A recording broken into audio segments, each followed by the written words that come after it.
सज्जन श्रोते चिंतक वाचक पाठक हो. पुढे जाऊया. माझ्या हरी दरबार. भक्त म्हणतो माझ्या हरीच्या भगवंताच्या दरबारात काय काय चालू आहे बघा. माझ्या हरी दरबारी रसाची कळस भरारी विभक्त येथे काही नाही एकत्वी परी हरी राही. माझ्या हरी दरबारी वत्स हंबरे धेनु पालवे कोकिल पूजनी पहाट उमले बाळ रडता जागे ममता विठ्ठल शब्दे हरी जागता. माझ्या हरी दरबारी एक प्रकाशे पुष्पे फुलती रंग ढंग परी विविध भासती कोमलांगी गंध उधळती केवळ हरीची हृदयी वसती. माझ्या हरी दरबारी श्रवण कीर्तनी स्मरणी राही पाद सेवनी हरिरूप पाही अर्चन वंदन दास सख्यते आत्मनिवेदनी भक्ती सरते. माझ्या हरी दरबारी ज्ञाना तुकया नामा एका संत सेना कैसा तोखा जना मुक्ता आणि बहिणा हरिनारायण जन हो जाणा. माझ्या हरी दरबारी. माझ्या हरी दरबारात या सगुण साकार जग हरीचा दरबार आहे. त्याचे काय काय चालू आहे ते भक्त वर्णन करून सांगत आहे. या माझ्या हरी दरबारात भक्तिरस कळशाला पोचलेला आहे, शिखराला पोचलेला आहे. इथे विभक्त वेगळं असं काहीच नाही, परंतु फक्त एक रस म्हणून इथे हरी तेवढाच उरला आहे. हा हरीच जेव्हा वत्स हंबरते तेव्हा धेनू पालवते. म्हणजे वासराच्या हंबरण्याने धेनूला म्हणजे गाईला त्याच्या मातेला दूध द्यावंसं वाटणं किंवा मातेला ज्याला आपण म्हणतो वासरू अंबरते आणि धेनू पालवते. म्हणजे वासराच्या आर्त हंबरण्याने जेव्हा गाईला पाना फुटतो तिथेही तो हरीच आहे. जेव्हा कोकिल कूजन करत असते दंगपणे तर त्या कोकिलाच्या सुंदर गाण्यामध्ये पण हरीच आहे की ज्यामुळे पहाट उगवते. बाळ रडता जागे ममता. बाळ रडायला लागलं की आई जागी होते. जसं वत्साच्या अंबरण्याने गाईला पाना फुटतो तसंच बालकाच्या अंबरण्याने आईला सुद्धा पाना फुटतो. सगळीकडे केवळ आहे तो हरी आणि हरीच. कोकिल पूजनाने पहाट उमलते तिथे सुद्धा हरीच आहे नव्हे. विठ्ठल या शब्दानेच मुळी तिथे सर्वच हरी जागा होतो. असा विठ्ठल नामामध्ये सुद्धा तो जागला असलेला कायम जागा असलेला दक्ष आत्मरूपी हरीच आहे. एक प्रकाशे पुष्पे फुलती रंग ढंग परिविध भासती. एकाच हरी चैतन्यातून वेगवेगळी पुष्पे फुलतात. त्यांचे रंगढंग वेगवेगळे असले तर त्यांचा सुगंध हा मात्र तो हरीचाच भक्तीचाच गंध असतो. कोमलांगी गंध उगळती. आपल्या नाजूक पाकळ्यातून ते जो गंध टाकतात तो हरीचा गंध म्हणजे परमेश्वराची कीर्ती उधळत असतात. कारण या सर्वांच्या हृदयात केवळ हरीची हृदयी वसती. या सर्वांच्या हृदयस्थानी हरी असल्यामुळे माता असो गाय असो बालक असो झाल्यानंतर गाईचं वासरू असो कोकिळ पूजन असो सगळीकडे विठ्ठल नावाचं भक्ताने केलेलं विठ्ठल नावाचं गुंजन असो प्रकाशात फुलणारी फुलं असोत वेगवेगळ्या रंगाची नाजूक पाकळ्यांची गंध उठणारी फुलं असोत सगळीकडे केवळ हृदयामध्ये हरीच असल्यामुळे हा संपूर्ण दरबार म्हणजे हरीचा दरबार आहे. इतकंच नव्हे तर श्रवण कीर्तन स्मरण पादसेवन अर्चन वंद दास्य आणि शेवटी आत्मनिवेदनामध्ये जी भक्ती सरते ती नवविधा भक्ती सुद्धा हरीच्या चरणी अर्पण होते. कारण अविदा भक्तीचं गान करणारा जो आहे भक्त त्याच्या हृदयात हरीच आहे. हरीच आपल्या हृदयातून भक्त आणि त्या भक्ताच्या भक्तीतून परत हरीला मिळणे असा हा जो ज्याच्यातून जो निर्माण झाला त्याने आपल्यातून देवाला निर्माण करणं म्हणजे भक्ताच्या पोटातून देव आणि देवाच्या ओठातून भक्त अशा तऱ्हेने सेवन कीर्तन स्मरण पादसेवन अर्चन वंदन दास्य आत्मनिवेदन या तऱ्हेने भक्ती करणारा जो भक्त आहे त्याच्या ओठातून हरीच बाहेर पडतो आणि त्याच्या ओठातून हा हरी बाहेर पडतो पण त्याच्या हृदयामध्ये तो हरीच असतो. तर नविदा भक्ती म्हणजे दुसरं काही नसून आत बसलेल्या हरीचं भक्ताने केलेलं गुणगान आणि हे भक्ताचं गुणगान सुद्धा तेव्हाच शक्य होतं या भक्ताच्या हृदयात हरी असतो. असा हा हरीचा विलक्षण दरबार आहे. ज्ञानोबा असो, तुकोबा असो, नामदेव असो, एकनाथ असो, संत सेना असो, चोखा असो, जना असो, मुक्ता असो, बहिणा असो, संत केवळ आणि केवळ या विठ्ठलाची स्तुती करतात. त्यांच्या हृदयात विठ्ठलच बसलेला आहे. त्यामुळे ज्ञाना तुकया नामा एका संत सेना पैसा चोखा जना मुक्ता आणि बहिणा हरिनारायण जनोदाना. सर्वांच्या हृदय प्रदेशात हरी असल्यामुळे प्रत्येकाच्या हृदयातून जे जे बाहेर पडतो तो हरीचाच दरबार आहे. ती हरीचीच कीर्ती आहे, तो हरीचाच सुगंध आहे, तो हरीचाच पान आहे, ते हरीचंच प्रेम आहे, तो हरीचाच लळा आहे, ते हरीचंच वात्सल्य आहे, तो हरीचाच गंध आहे, ते हरीचंच कौतुक आहे. कारण सर्वत्र आहे केवळ केवळ आणि केवळ हरी हरी हरी. असा हा हरी दरबार विलक्षण आहे. तो माझ्या हृदयात भरलेला आहे असं भक्त म्हणतो आणि त्याच्या हृदयातून हरी दरबार बाहेर पडताना संपूर्ण सगुण साकार विश्वाचं सौंदर्य हे हरीचं सौंदर्य आहे अशा तऱ्हेने तो आपला भाव व्यक्त करीत आहे. आता पुढचं काव्याचं नाव आहे सहज गाई पैल तिरा.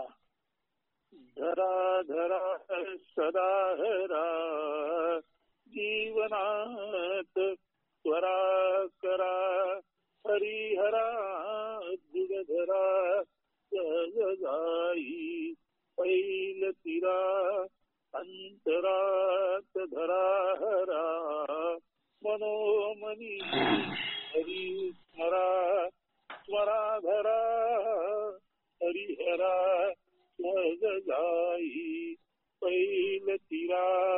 तोच राम तोच श्याम असो जीवनात काम राम श्याम काम धरा सहज गाई पैल तिरा. सुजन कर्म सुजन धर्म सहज जीवनिया धरा राम श्याम जगी धरा सहज गाई पैल तिरा. शब्द नव्हे मंत्र असे मधुर सामवेद हा गायनात जाग धरा सहज गाई पैल तिरा. आत्माय स्वरूपाई नारायणी गात राही वचनीया सत्य धरा सहज गाई पैल तिरा सहज गाई पैल तिरा. या नारायण नावाच्या भक्ताच्या हृदयामध्ये तात आणि माय म्हणजे बाप आणि आई मिळून एकच स्वरूप आई स्वरूपानंद आहेत. या वचनाला तुम्ही सत्यत्वाने माना आणि ओळखा की हा जो नारायण काही गात आहे ते शब्द नव्हे तो मंत्र आहे, ते तत्वज्ञान आहे, ते काव्य आहे, तो सामवेद आहे. तर तो जे गायन गातो ते आता आवाज भला कमी जास्त असेल पण त्याच्या भावावर आणि अर्थावर लक्ष ठेवा, भावार्थ पकडा आणि नारायण जे गात आहे तो मधुर सामवेद आहे. त्याच्या हृदयात स्वामी स्वरूपानंद बसलेले आहेत, तेच त्याचे माय बाप आहेत आणि त्या कारणाने घडत आहे. त्याच्यावर लक्ष ठेवा आणि त्या तऱ्हेने नीट हे ऐका. म्हणून तो नारायण म्हणतो धरा धरा सदा हरा जीवनात त्वरा करा. तर जीवनामध्ये घाई करा आणि सोडोनी धराला म्हणजे शंकराला धरा, हरिहरा म्हणजे विष्णू आणि शंकराला धरा आणि सहजपणे जीवन मुक्त व्हा अंतरात धरा हरा मनोमनी हरी स्मरा. मनामध्ये हरीला धरा आणि मनामध्ये शिवाला पण धरा. शिव आणि विष्णू या दोघांना मनामध्ये धरा आणि मनोमनी हरिहराला स्मरा. त्यांचं स्मरण करता करता हरिहराचं स्मरण करता करता हा भवसिंधू सहजपणे ओलांडून जा. तोच राम तोच श्याम असो जीवनात काम. जो राम तोच श्याम, जो राम तोच कृष्ण. आणि हा राम आणि श्याम याबाबतच तुमच्या जीवनामध्ये काम म्हणजे इच्छा असू दे. आणि राम श्याम काम धरा. आणि राम श्याम म्हणजे राम आणि कृष्ण यांच्याबद्दलच तुमची केवळ आणि केवळ कामना जर असेल, त्यांनाच मिळायची जर तुमची इच्छा असेल तर सहजपणे तुम्ही हा भवसिंधू करून जाल. सुजन कर्म सृजन धर्म सहज जीवनी धरा. सर्वांनीच जीवनामध्ये क्रिएटिव्ह सृजनशील वागलं पाहिजे आणि त्यांचं सर्व कर्म सुद्धा काही निर्माण करणार असलं पाहिजे. काही चांगलं निर्माण करा, काही चांगलं स्वतः वागा, काही चांगलं इतरांना द्या. जमेल तेवढं सर्वांनी सर्वच तऱ्हेने चांगलं वागा. म्हणून सृजन कर्म सृजन धर्म, चांगलं निर्माण करणं हे आपलं कर्म आहे आणि चांगल्याची निर्मिती हाच आपला धर्म आहे. म्हणजे हेच आपलं कर्तव्य आहे, याचं भान विसरू नका. आणि सृजन करता करता राम श्याम सृजनी धरा. म्हणजे आपल्या कर्मामध्ये सुद्धा राम श्याम आहे आणि आपल्या सृजनामध्ये निर्मितीमध्ये पण राम श्याम आहे. याचा विसर पडू देऊ नका, तर सहजपणे तुम्ही पैलतीला जाल. म्हणून हे शब्द नसून हा मधुर सामवेद आहे, हा मंत्र आहे. या मंत्राच्या गायनात तुम्ही जागे राहा आणि सहज पैलतीला जा. आणि असे यासाठी आश्वासित करू इच्छितो की केवळ स्वरूपानंद म्हणजे स्वरूपाई माय बाप म्हणून एकत्वाने या नारायणाच्या हृदयात राहतात. म्हणून याच्या वचनामध्ये जे सत्यत्व आहे ते तुम्ही मान्य करा आणि त्या सत्यत्वाला स्मरून तसं वागून हो सिंधू उल्लंघून जा. आता पुढे रामकृष्ण नित्य हृदय सदा राहू दे. जीवनी या करुणेचा भाव वाहू दे. रामकृष्ण नित्य हृदय सदा राहू दे. राम राम मंत्र अहंकार मारू दे. रामकृष्ण नित्य हृदय सदा राहू दे. कृष्ण कृष्ण गीत गात भेद सरू दे. रामकृष्ण नित्य हृदय सदा राहू दे. रामकृष्ण एक ध्यानी द्वैत मिटू दे. रामकृष्ण नित्य हृदय सदा राहू दे. जीवनी या करुणेचा भाव वाहू दे. रामकृष्ण नित्य हृदय सदा राहू दे. हे वरवर पाहायला अतिशय सोपं काव्य आहे, पण ते कृष्ण याचा अर्थ फार महत्वाचा आहे. सगळ्या जीवनामध्ये करुणेचा कारुण्याचा विश्वाप्रती प्रेमाचा भाव वाहत राहू दे. आणि त्या कारणाने आमच्या हृदयात रामकृष्ण हे सुबोधित वस्ती करून राहू दे. राम राम म्हणता म्हणता मरा मरा मरा, म्हणजे राम नामाचा जप करता करता मी नष्ट होवो म्हणून राम राम मंत्र अहंकार मारू दे. आणि त्यासाठी रामकृष्ण नित्य हृदय सदा राहू दे असं म्हटलेलं आहे. आता कृष्ण कृष्ण कृष्ण गीत गात भेद सरू दे. गंमत अशी आहे, उजेडामध्ये सूर्य उजाडला की अनेकानेक वस्तू आपल्याला दिसतात आणि ज्याच्यामुळे हे जग अस्तित्वात आलं त्या सूर्याकडे आपलं ध्यान जात नाही. आपलं लक्ष सर्व वस्तू विषयामध्ये राहतं आणि आपण मूळ विसरतो.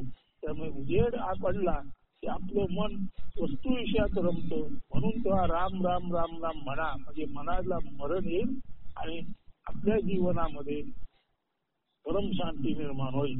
आणि जेव्हा अंधार असतो तेव्हा अंधारात अंधार सोडून काहीच दिसत नाही. म्हणजे अंधार म्हणजे निर्गुण निराकार आहे. निर्गुण निराकार म्हणजे असं ब्रह्म आहे की जिथे काही आहे नाही याचा पत्ताच लागत नाही, पण तिथे केवळ अथांग अस्तित्व असतं. तर हे अथांग अस्तित्व म्हणजेच कृष्ण कृष्ण गीत घात भेद सरू दे. तिथे सर्वत्र कृष्ण आहे, तिथे सर्वत्र गूढ निगूढ कृष्णता आहे.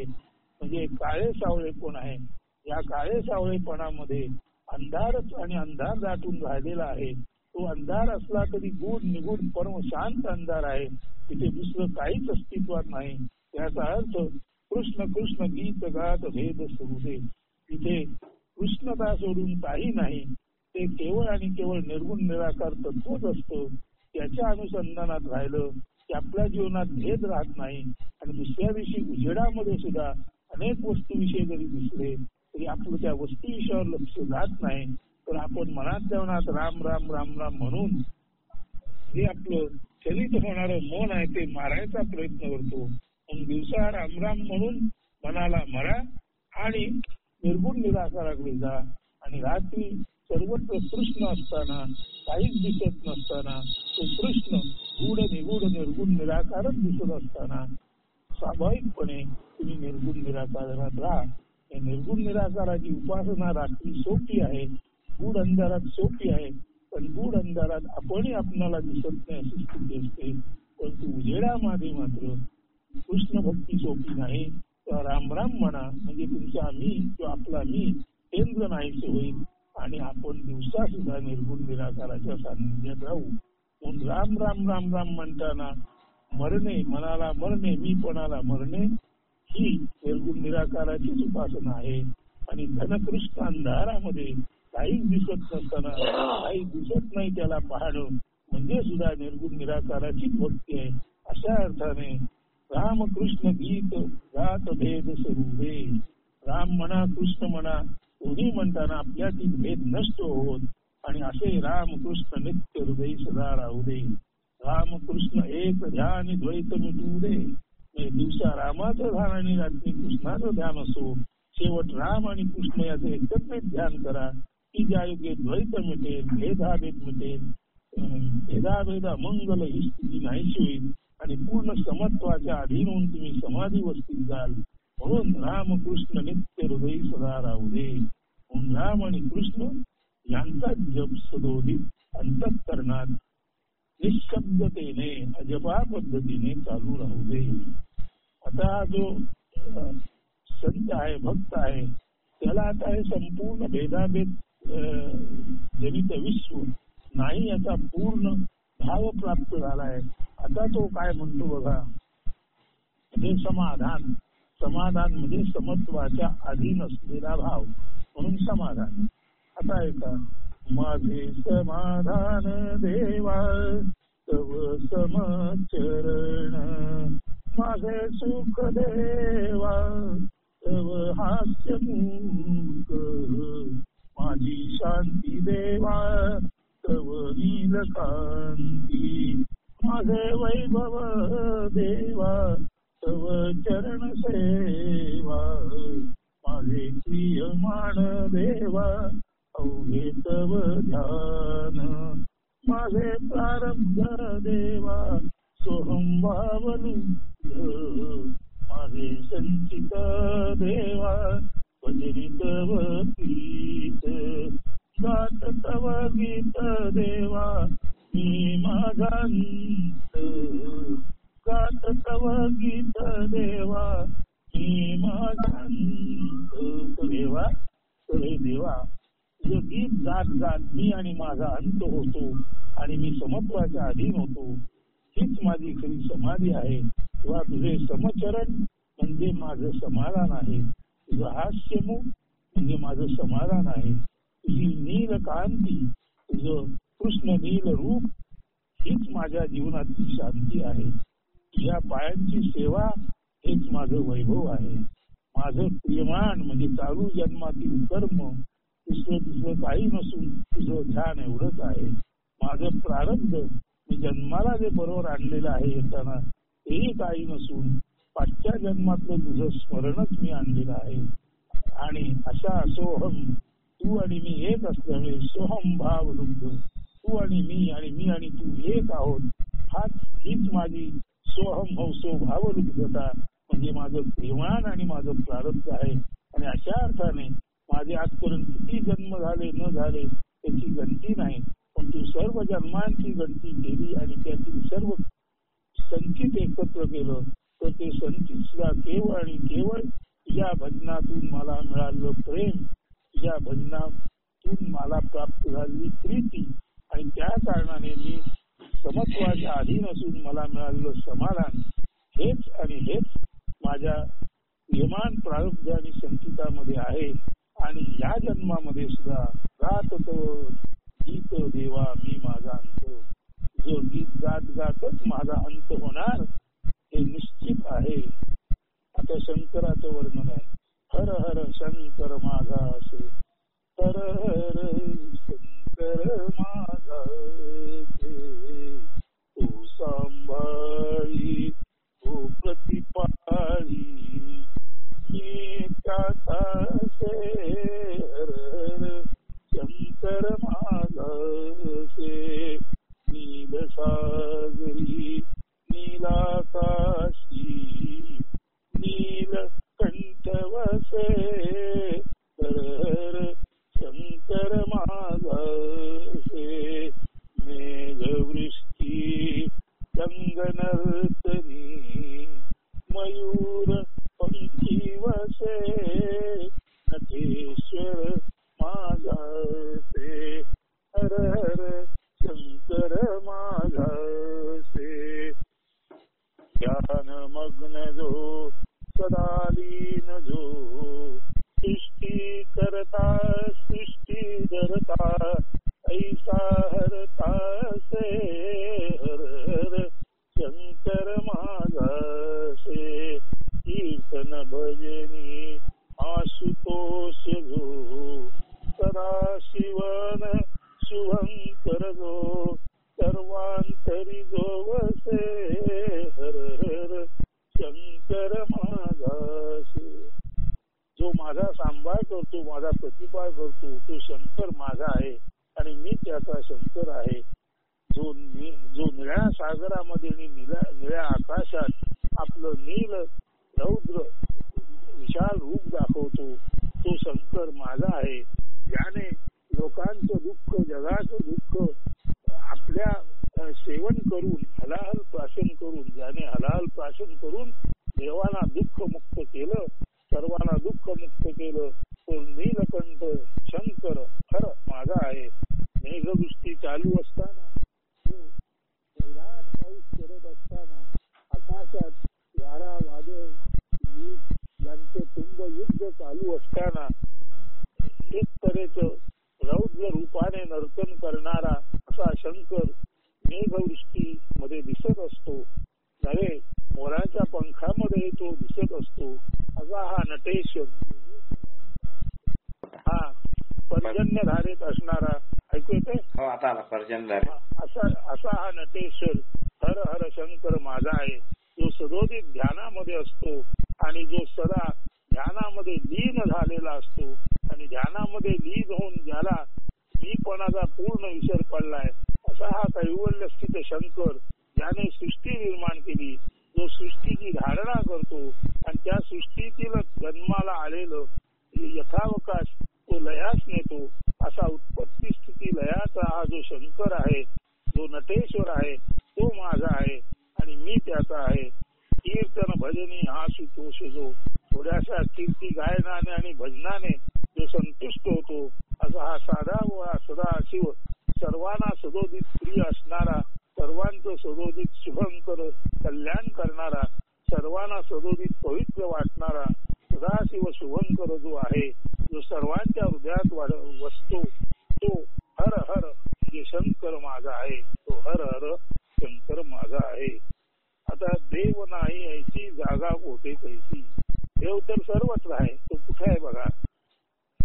आकाशीचा रंग फुलांचा तो गंध मेघाची ती वृष्टी देवाची सृष्टी देव येथे आहे देव तेथे आहे देव नाही ऐसी जागा कोठे कैसी देव कोठे राहे देव कैसा पाहे देव आम्हा तुम्हा घरी राहत आहे देव सदा आहे देव सदा आहे सर्वांतरी देव सदाशिव आहे तो सदाशिव सुदोदित पवित्र पुरित अवधूत असा शंकर सगळीकडेच आहे.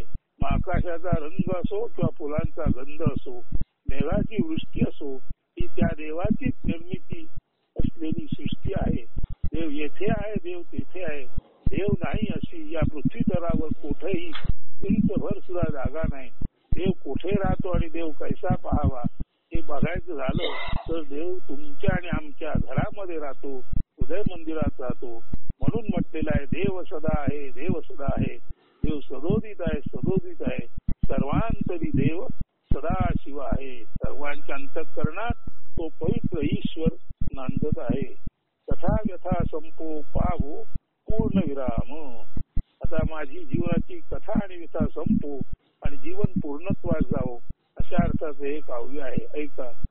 कारुसरासी दयाळा कृपाळा केशवा माधवा नारायणा तव दर्शनासी जीव हा भुकेला क्षमा असू द्यावी माझे प्रमादा चुकेला.